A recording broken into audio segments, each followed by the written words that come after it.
It's crazy to a non-queer person or someone who is out there to hear that your fellow woman they beat you, your fellow man they beat you. How you allow them to beat you? On internet spaces, we still have a lot of women, men writing hide my IDs and saying, "Oh, I'm still with this person. This person has beaten me blue and black. What do I do?"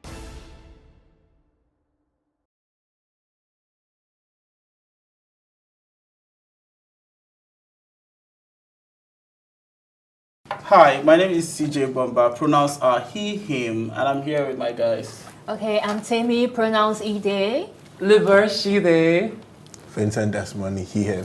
Helena Nelson, her, she, they. And we are here to talk about queer realities and everything in between. And today we shall be discussing, on this episode we shall be discussing abuse in queer relationships and why people can't speak up. This is our reality, isn't it? It is. Yeah. Period, it is. It is our reality, As a collective. Unfortunately, it is. As a community, definitely it is our reality. And oftentimes, these things happen, and for some reasons, it doesn't get to, it doesn't get to become topics, and it comes to the place of discussion, and people don't get to talk about it.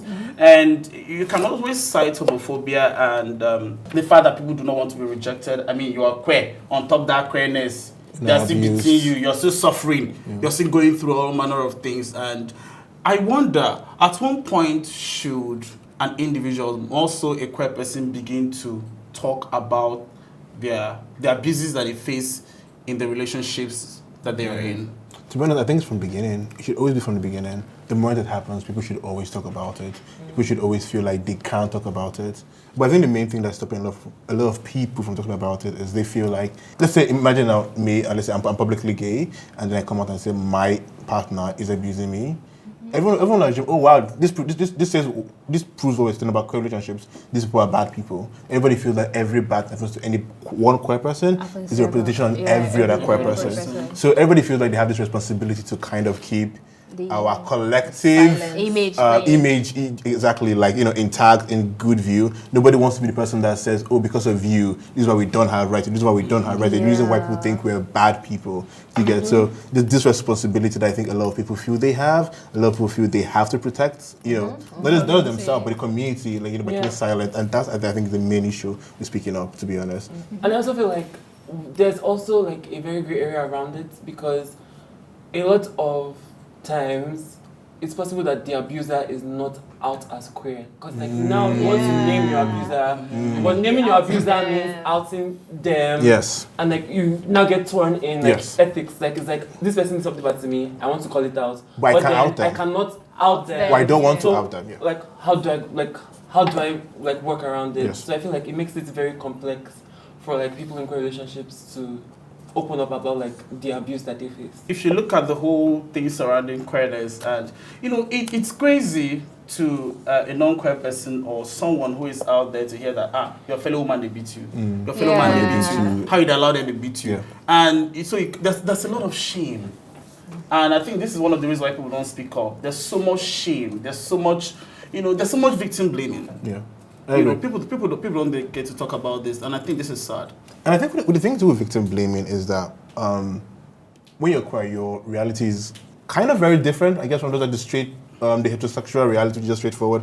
Imagine, like, let's say, because I was reading something about like bisexual people, which apparently have like the highest rate of abuse. Yeah. And often what happens is their partner is usually non-bisexual, let's say a queer person or a straight person, and their rationale for abusing you is that you're bisexual, so you're very much a slut. So in the language they use kind of enforces this idea of they're kind of correcting you, they're kind of putting you on the right path, and you know how abuse works. Abuse really gets into the head. Yeah. Over time, you start thinking, oh, even when you're telling your friends, your community, people that know you, you're telling them with this, you're telling them with this kind of like language of, I mean, I know they abused me, but they were not entirely wrong, like I'm bisexual, and I was technically eyeing this person at this rave, and they were angry, but you don't know them the way I know them, you understand? Right. So it gets a little bit complicated, and it gets like bigger and deeper, and over time, you can imagine the kind of damage that could do to somebody, 3 months, 6 months, that kind of situation, you understand? And that's the thing I think, like with queer ness. It gets a little bit deeper, a little bit murkier. Yeah. Do you understand? So yeah, so I think that makes it a little bit more complicated for like queer people, and I think maybe especially bisexual people to like talk about it. And the realities, our realities in this part of the world does not permit or does not allow us to report to authorities. So oftentimes, even when you speak up, where does it end? What happens to the abuser? So you get to see that if you like talk or if you like no talk, It's the same. nothing happens to the abuser. I feel like for heterosexual people, they have like, if someone comes to me, they're in like heterosexual relationship, I'll be like, oh yeah, DSVA, Lagos DSVA, you have the OPD, you can call hotlines, helplines, but then when it's like a queer, like where do you want to start? You're in a relationship with this person, do you want to go to the police, do you want to be outside, do you want to go to court, are you your family members this? Like there are lots of things you have to think about. And then even when you say, oh, I don't want to go through like the legal means, I want to call them out online. Are you ready for, The blogs? backlash. The backlash. Are you ready for the backlash? And I know that like someone I know called out like an abusive person recently, and then she made a tweet about like an abuse that a man did on a woman, and men said that, and you that we were abused, your mouth is still sharp for men. Like that was a comment they were leaving on the other tweet. So like you are never safe just talking about it anyway. And what you said about like people wanting to keep the image of, they're like, yeah, this thing you're doing, this is why I don't like you people that are out there. Yeah. That if they say that you are beaten, they will not say that even in the queer relationship you are suffering. I feel like there are a lot of things that prevent them from coming out to speak, prevents them from saying anything. And it's like you don't really have any options or whatever to do, and then the community is so small. Even when you come out, call out your abuser is still in the community. You're still going to see them as spaces. Exactly. Your safe spaces, by the way. Your safe spaces. You're seeing them at the clubs, you're seeing them at the raves, you're seeing them at the hangouts and The events. house parties, the Exactly. So even if everyone knows, there are still some people that will stay with your abuser because it's too small. So is there a way, because since we cannot report, since there's really nothing that can be done as far as our reality is concerned right now, is there a way the community can blacklist certain individuals who have had cases of 1, 2, of domestic abuses as perpetrators, get them blacklisted, and people should know that these are actually harmful persons? Yeah, I feel like to the that's community. very complex. Yeah. Because we've seen it time and time again where people have been outed as abusers and they are still limited to spaces.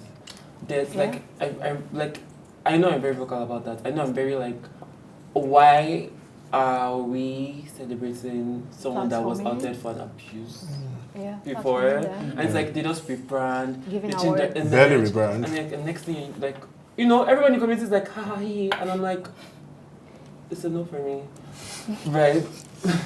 Because it's so deep rooted. Because when queer people embrace these people, it's unavoidable. Like you're going to have to see them somewhere. You're going to have to deal with it somewhere, and like it's like me that did not have to deal with the abuse from this person. I'm uncomfortable with this person, so I can imagine what the people that are victims to this like people Actually will be feeling. How would they even be able to engage in community?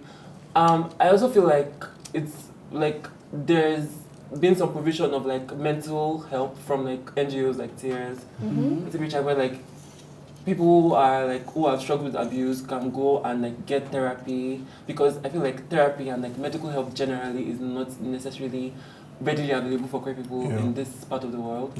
So I feel like those type of initiatives like need to be pushed more, where it's like it's accessible for queer people to get like mental help and therapy, especially when like generally. I think every queer person right now, especially people that date and that is in relationship that might seem abusive, should actually, learn the art of not giving a Sorry, it's important that when you understand that this is you should matter first. So whether or not this person fears being outed, I count. Do you understand? People should know that I'm being abused and I should be able to speak up. Whether or not I get redress, but I should still be able to speak up. Yeah, but they're being abused. The person is probably into it on some level, either with through words or action that they're not wanting. Exactly. They're not good. They're not on some level. So it's very hard to put someone first. I feel like there's always a very huge touchlighting on like sexual and physical abuse. There's never a lot of emphasis on how there's so much emotional and mental abuse and like verbal abuse that like, and that's like that's the base point. That's how it builds up. Like So like when they've already dealt with you mentally, is when it starts to get physical. So sometimes it might not have gotten physical, but like the mental degradation that like people have been put through, like they're isolated. Like it's a very isolating experience, especially for like queer people who already have it like harder. Like it's harder for us queer people to find community and already isolated to a point. Now imagine being isolated by someone that you're supposed to be in a relationship with, and it's just like that's all you have. And like what Oliver is saying, so imagine this, let's say you're someone who doesn't have community in general, and then the one community you find is maybe your partner, and then your partner is probably your gateway through the larger community. What do you do then? Let's say your partner is a person who knows everybody else. You don't know anybody. Exactly. Influence. I feel like a lot of people, sorry to cut you. I feel like a lot of people who still frolic with like abusers try to rationalize why they're still being with these people. They feel like, okay, whatever that happened with you and this person was a personal experience. This person has done great contribution into the community. This person is into advocacy. This person does a lot of good in the community, knows people, can push things, can make things happen, is well connected, has a wide network. So they wouldn't necessarily want to follow you and cut off that person because that person is still useful to them. You understand? Yes, so they don't want to let go of that because they feel like, oh, this thing is personal. Until it happens to me, it's not really that big of a deal, right? But I feel like when something happens to one person in the community, it happens to all of us in the community. So a lot of times, no matter how much good a person does within the community space, within advocacy space, they need to be accountable for the hurt, for the trauma that they put other people through who are personally like connected with them through relationships. And then moving on to whether speaking about abuse tarnishes the community's public image. Have you seen heterosexual abuse? No, the thing is that they carry our own like on their head. Baby girl, they It's carry not it on news. their head because of homophobia. Yeah. But guess what? On internet spaces, we still have a lot of men writing hide my IDs and saying, oh, I'm still with this person has beaten me blue and black, what do I do? Do you understand? Every day. In fact, men come out to public spaces to say, heterosexual men come out to public spaces to say, I have to beat my woman to correct her. And women bam under this men's posts. So let me tell you, there is no amount of outing people, like queer people who have hurt you, that is going to tarnish the general community's image. They're still going to disrespect the community. Yes, Exactly. Regardless. Yes. I feel like that's the first thing that a lot of victims need to know. Like, you outing your abuser is not going to. It's not a thing that will make us, deal with homophobia. It's not to carry our rights.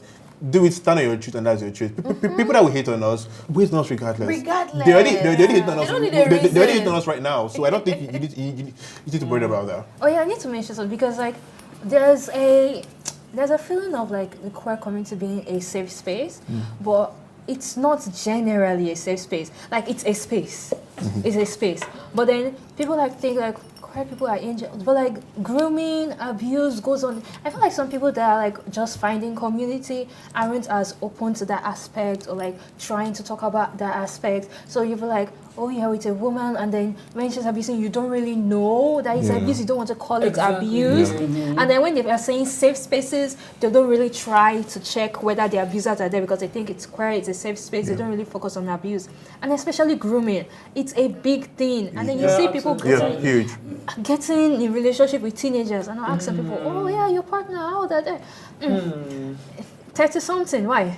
And they don't talk about it, and they don't see it as a form of abuse, and then they don't want to grooming. And sorry. I think it's about time we start calling it spade a spade. It's actually a thing within the MSM community. You hear, much older men in their 40s and in their 50s actively seeking out. Have you got someone who is young, like a boy? And you hear them say 16, 17. I'm like, what the? And they'll be like, it's their son. It's just, and they're so proud. And oftentimes, yes, I tend to blame loads of ignorance. I tend to blame the kind of society that we live in. However, it does not excuse the fact that a predator is a predator and a pedophile is a pedophile.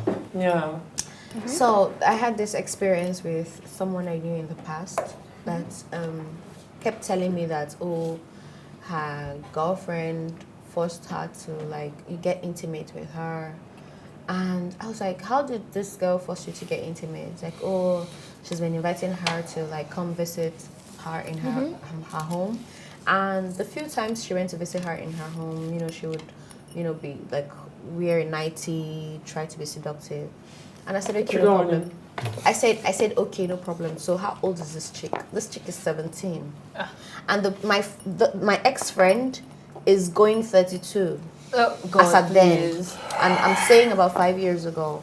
So I was like, how does a 17-year-old force you, a 32-year-old woman that should know better, to be intimate? Yeah, just stop going to her place. Just block her. Do you know that after like she took the girl's virginity, flowered the girl, and then all of that, then now started acting up and acting like, oh, the girl forced her to do it. She now came to say, oh, that she wouldn't have done it. She doesn't like dealing with underage, blah, blah, blah, blah. You knew she was underage when you were coming onto her and asking her for a relationship. So no matter how much you think an underage is exposed, you must never. First of all, oftentimes you tend to say, oh, she's young, yeah, but she they're knows a lot of fast. things. They're- She's doing it, mean, but it's a it does not child. exactly. A child is a child. child. It's a child. A child is a child. Whether or not You're I saying feel that like to justify I for feel like yourself. even as a community of queer people, like one of the things I have been very cautious of in navigating is understanding the ways to compartmentalize relationships and knowing that, oh, this person of this age bracket, you cannot be my friend. Yeah. Like, it doesn't matter. I can be nice to you. I can extend community to you. But there are conversations we would Never have together. There are conversations that if you bring to me, I would not engage. Like, you have to set those boundaries firmly to ensure that you are not being of harm to the queer people around you. Because while they may not understand the danger they're in now, when they get much older and they start to understand things, like, what has happened. Exactly, and the Like, damage that has been done. The damage has been done. Trauma So is like already there has to be present. very cautious effort into understanding like how to navigate relationships with like people, especially when it comes to age. There are conversations like you disengage. My dear. And like there's even like I feel like even like I don't know. I cannot be 30-year-old and be having friends that are 17. What do you want to talk about? Do you know what's shocking? What's What do you shocking want to is talk that people on the internet, people on Facebook sometimes write hidden messages to people with popular accounts and say, oh, I'm looking for a pet daughter that is open to a sexual relationship between the ages of 17 and 21. And we even used to talk about those hidden messages And they are how 50. abusive they are. They are 40-something, they are married with kids. So do what with To abuse. 17? To abuse. Yeah, it's a Like, power what are you, tussle. what are To you, abuse. hi, hello. After that, what comes? Like even those hidden messages things, right? Like I do not open my Twitter requests often because the messages I get are disturbing. Generally, it's one thing for you to get messages from homophobes that are like, oh, kill yourself, or like trigger warning, sorry guys. They're like saying you should unalive yourself, or like they're just saying. And it's another thing to be getting messages from queer people that are just straight up sexually harassing you. Yeah, sexual harassment. Like they're just actually just straight up, like not Pictures. even like it's like Typing. saying to all, do all what? wow, nasty. And you, Very no nice. hi, no I can't hello, count the no amount of friendship, no unsolicited background. dick I'm pictures I get. disturbed. And then like something I just remembered is like the kind of roles we put ourselves, well, not ourselves, but like I feel like communities that have roles, part of the queer community that have roles, like the queer women that have roles, like the studs, the femmes. I feel like there can be a very toxic situation going on there, because I feel like some of them, when they start with like, yeah, you are below me, you can't talk when I'm talking, I feel like they import like Yeah, that is what they're doing. Oh my God. Yeah. And can I say something? Yeah. I have noticed this thing amongst the stud community. I'm not trying to like throw any shade or whatever, but I did live with an like a stud that would say, oh, she can't sweep because she's a stud. Yeah, she can't cook because she's a stud. She can't do basic stuff like we are literally sharing this space together. So she pushes it, she says, oh, you're the femme. You do the chores. You're the one, yeah. I'm the one that should be doing the chores, that should be cooking, that should be on my... When he does what? Sleeps with you? No, the thing is, we weren't even sexual, we're just roommates. Roommates. Just Oh my sharing the same God. space. Whoa! We were just literally sharing the same space, like for living accommodations. We're just sharing rent and everything, right? So imagine that kind of situation. We're not even dating. For this person to still be saying, oh, there are some things that are beneath me because I'm not a femme. You know, and yet this person was still expecting me to bring in money into the house. Okay, you've talked to. So how do I do all the heteronormal things And get all the and benefits. still bring in money? Technically, that's how the heteronormal. I mean, But like, it's I unfair feel like labor for for a you, reason. it was still kind of better because I was like, oh, I can't do this thing, I can't do this thing. But then people that were like, yeah, like, you cannot go out without my saying so. Really? See, Oh, yeah. like I talked to one, I was like, it's okay. The Must take conversation, permission? it must take permission. You can't be doing things without my permission. Okay, I was like, was I talking to a man? And I feel like they can use this place to further isolate you and make you be afraid of them. So like when you want to now tell people, if someone has isolated you and you're without support, like where do you want to start from? If you're living with them, where do you go? So I feel like that's why we need more safe spaces. If we need like a halfway We house. need safe houses. Yes, like we do have, like I feel like we do have safe houses, but like we should have Is it one. accessible? Yeah, but then Do people know they exist? Do people know how they can access those okay, spaces? I feel like do people know what to do? not many people know how they can access it, but like even though like we need more. We need Would this more. be a commonplace? Exactly, we need a place that is easily known, easily accessible, that people can just go at a. Okay, but If you need A to proper psychosocial support. yes, because And like also- abuse victims need to one Yeah. day they just Exactly, and it's also important to like highlight that the core relationships that abuse can exist in are not only romantic. There's a lot of friendships. There's a lot of friendships that where abuse comes into play, and those are much trickier situations because it's like it's your friend, it's a gray area, like. Because last year I had a situation where one of the people I was living with was like very abusive, and I did not clock it until like we're 7 months in. Mind you, we're living in the same place. So it's like at this point, it's like I have to face you every day.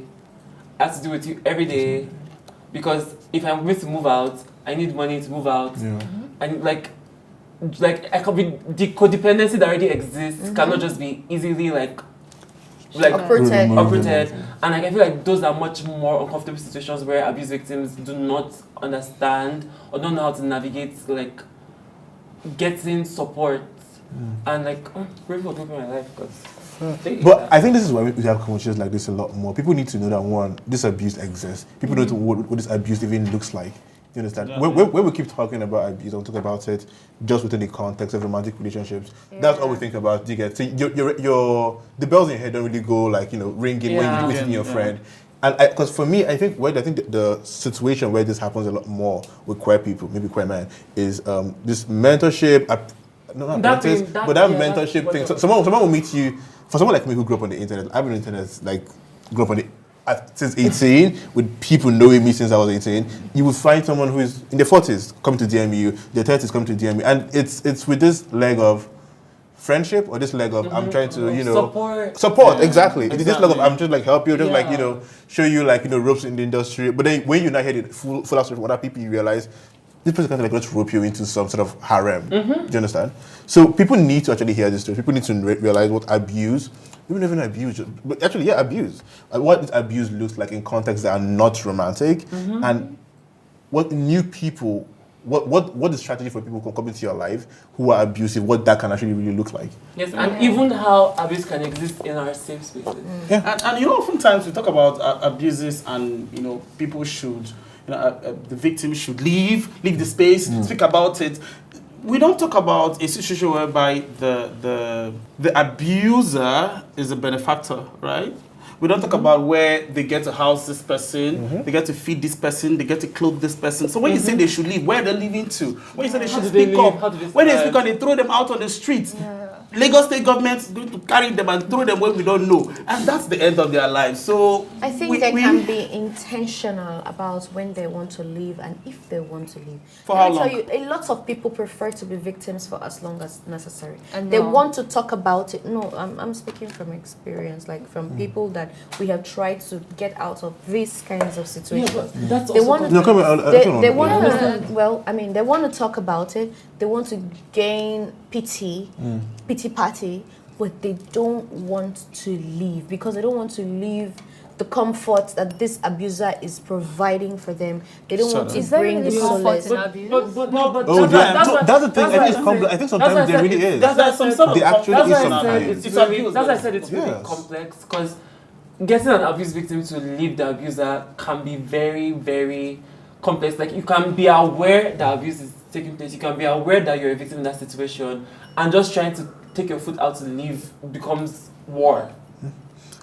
So like, we always have to keep that hand out to ensure that they know that they are always supported regardless of their reactions to it. Because like, at the end of the day, that one's dealing with it. Like, you can say you want to leave and then you face something else and like, it's like, okay, I cannot go again. So we always have to have our hands out and extend grace to victims to make sure that they know that they are always supported, and that should never be their last resort. There's a community out there. But then like, at this point, like, if we're having our hands out, what is in our hands that we're giving them? Like the person you mentioned, without housing, like, where can they go to? Where is the money? Where conversation? Where's the food? Where are they going to live? How are they going to go? Because there's also a lot of shaming towards people who try to crowdfund. Yeah, exactly. Yes, exactly. They call it beggars. There's a lot of shaming of, like, in the community where they like, it's not also just in the community, even everywhere, in outside. So I feel like we need to create like a supportive environment, and then we don't have a supportive environment yet. If you come out with news of your abuse, it's like gist. Everybody wants to hear. Everybody wants to gossip about it. Everybody wants to be involved. And then the people that are like talking about it, they'll be talking to your abuser at the next party. Exactly. They'll be giving you abuser awards at the next party. Like, so where can they actually go in these situations? Like, what do we do to be better? Are there ways that the victims can defend themselves, especially in cases of physical abuse? Yes. You know, when you're constantly, is there a way you can defend yourself and not fall at the wrong side of the authority? Yeah, I know that very recently, I don't know if it was this year or the last, a trans woman won a case against a man who physically assaulted her. Yes. Yeah, she did. She did pretty well.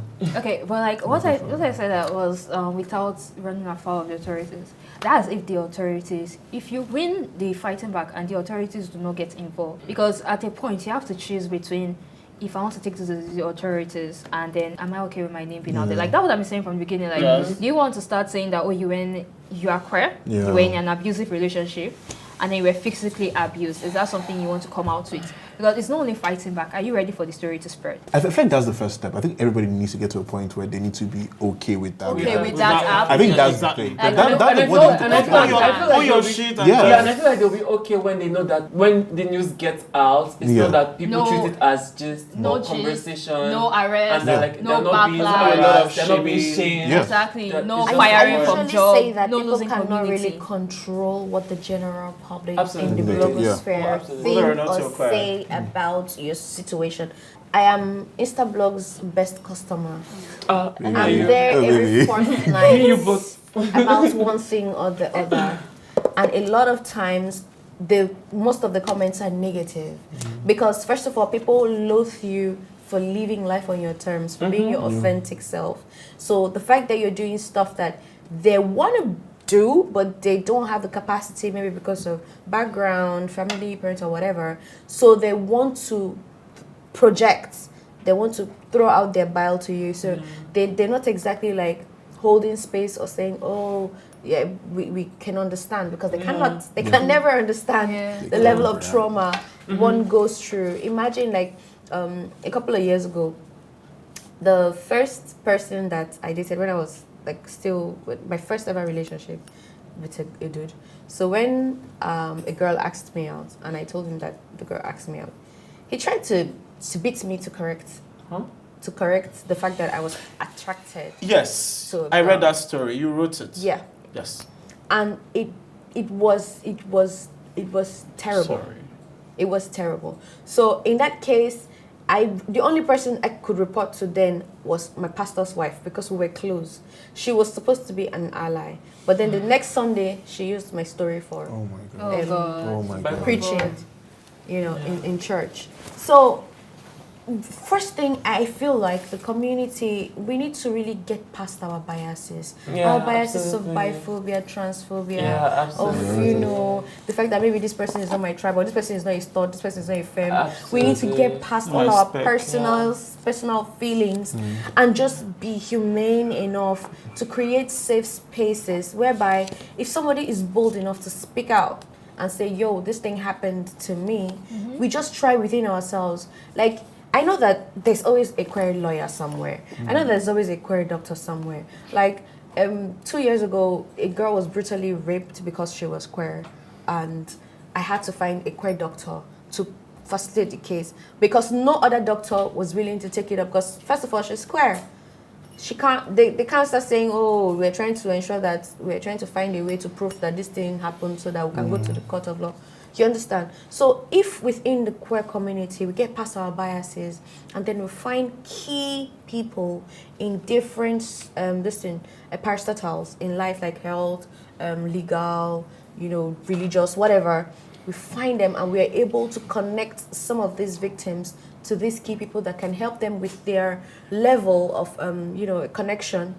It would really work because in as much as we want NGOs to do some of this work for us, the work is really tiresome. The work is a lot here in the country. So for some of us who probably have like huge spaces online, we can try to like link up these victims with people that we think can move their case further and help in one way or another. And to add something about like being like publicly queer and having a platform, right? I feel like that's even also a very complex way to navigate, especially understanding that like for me, for example, I've been able to understand that I cannot talk about my personal life because every time I talk about my personal life, it gets so much traction and then it's spun into something else. So like having to create a dichotomy of like what I put out is just like what's supposed to be out, and like the things I'm dealing with are private because like if I do talk about it, it's not that I don't want to talk about it. There's a tendency that it's going to be spun around, it's going to be sensationalized, it's for propaganda, it's for this, it's for that, like, and you can't escape it.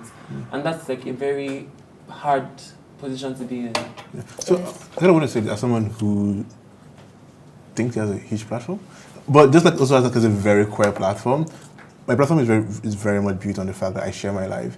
But unfortunately, there's nothing about sharing my life. Every time I share my life, it just gets really, really weird. Yeah. Really, really quickly. But also, I'm very aware of the fact that so many people, I've actually met people physically who are like, oh, you sharing your life actually like, made me want to do this, or you sharing your life made me feel more open to do X and X. So it's a very weird thing to also navigate where... Is it this or this? Exactly, because... I want to protect myself. I don't want to constantly have the people in my life dissected or see things about the things going on in my life. Yeah. But I also really do like the feeling that I get when someone queer tells me, oh, like you doing what Because you do, of kind you, of I am me. exactly, exactly. So it's a very, very weird I thing get to that kind of sometimes like because of you and me, because of you I'm Yes. able to speak up, because of you I'm able to get out of this situation, Yes. and they're quite thankful. So yes, having a huge platform can be a blessing sometimes because this is quite such a huge absolutely. blessing It's when like a people come to blessing you to and a say curse. things like this. Because I have some friends who tell me that, oh, Helena, if you can just conform, if you can just blend in, if you can just, just follow society, even if it's just for 1 year, Helena, you will blow. You have not blown because you're not blending in. Yeah. Just try. Do you know how hard it is to blend in? it doesn't come naturally. It's not who I am. I cannot wake up one morning and say, oh, I only like. I don't only like. I like. And you shouldn't talk about it. I can't, and then I can't not talk about it because this is like most of the reason I'm on social media. I started Facebook because I just wanted a place that's like a diary that I can just put up my life and not even have to worry about maybe I have followers or I have people who are following me, people who are dissecting my life. Yeah. And then it became tricky. Exactly. Oh, your stories. Exactly. Helena's story. That's where it becomes tricky. It became so tricky. fun at the I was beginning. dissected. I had over 45k people in a group, a Facebook Your group, reporter, dissecting me, dissecting my pictures, dissecting my life. They create burners and they will It swam. was rad. It was around 6 years ago. Yes. You were dragged. Sorry. Like just last week, they leaked a group chat where they were discussing me at the ball. Oh my god. You at the ball. Yeah. I was just like, okay, cute. Okay, so like I Stress guess, people. Oh, that's too deep. That's interesting. I get the responsibility we have, like as like people that have platforms to create supportive environments, and I feel like it's very necessary because if we, as like, I don't think all of us here actually know all the details of how to support people in these situations. So I feel like if we're sharing resources and then people know about, because if I see a resource I think I might use one day, I just bookmark it. Exactly. So if I'm in any need, I just go to my bookmarks and scroll. Something will be there. So I feel if we make this thing known, if we post it, repost it, or if you're looking for this, it's here. I just feel like it's easier for people to see. If you're getting tons of views, like it comes at the cost, of course, you know, Mr. Blog Warriors. But you can also help a lot of people that need help. And it's nice to know that there are ways out, even though like victims are not ready to come out yet or they are preparing to.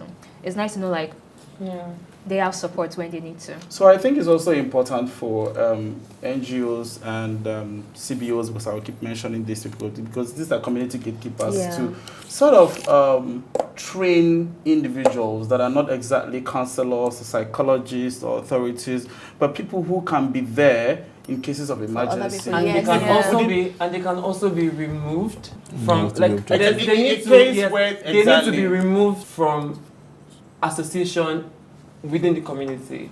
So they can be objective? So they can be objective. Okay. I understand. I understand. What I'm trying to say is, so then it's not a situation where you're talking work with somebody. No, they are not stars. These are just people who have influences, that have platforms within a community, you know, within a particular geographical region. Oh, this is the number you could call. This person could come even if it's at 2 a.m. This is the person you could call, and make it public, put it out there so that people cannot always call tears during public holidays at 3 a.m. knowing that help might not come at that moment because they're humans and they're working too. But if there's someone who knows that my duty is to attend to this situation at any point in time, and this is my job, and I'm trained to do this, I think it will be a lot easier for people to at least I think I get where you're coming from. It's like peer education, like maybe one person out of a group of people that is probably queer having the right information and being like the link person for every other person who probably needs help. Like folders of like resources that can help. So this has been a very interesting topic. I particularly learned a lot. I hope to see you guys again on yet another topic of Convos. Okay, see you soon.